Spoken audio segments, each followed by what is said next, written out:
macam mana awak nak educate people?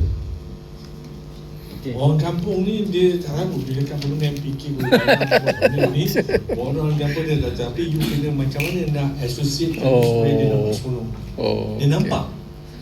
Kan? Kalau you cakap tu pakcik-pakcik ni Pak Pokak ni 12-6-22 ni ingat nombor ni besok keluar. Suka macam tu.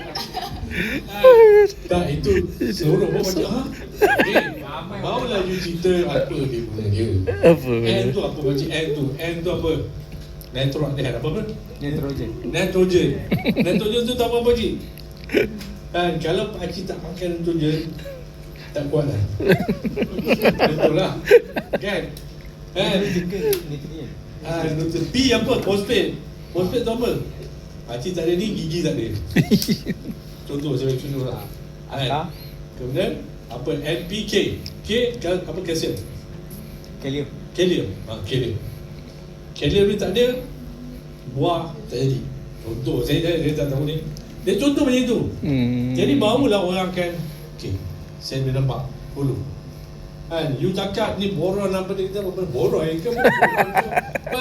Jadi tak boleh relate tau. Orang kampung ni tak tahu. Kampung. Itu you cakap dengan orang kampung. Dengan tadi kalau you cakap dengan maybe penjual pemborong tu mungkin dia tahu lah. Dia faham lah bila dia memang dah bersama dengan benda ni.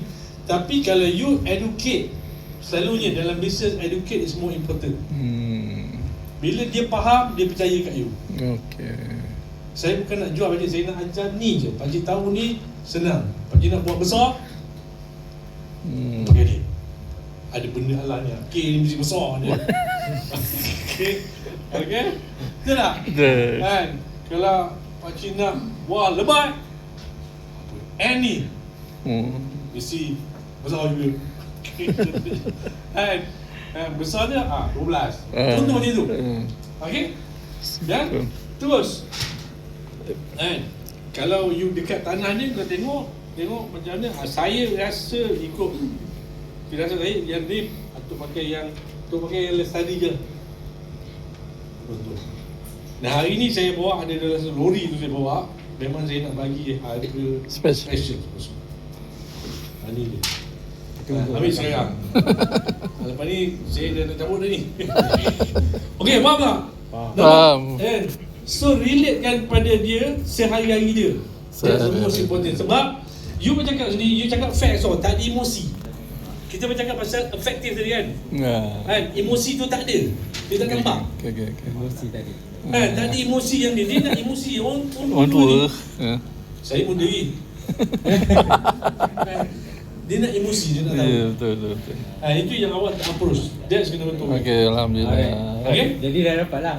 Apa yang kena betul kan? Itulah emosi dia. Ya. Okey. Okay, faham. Next, siapa?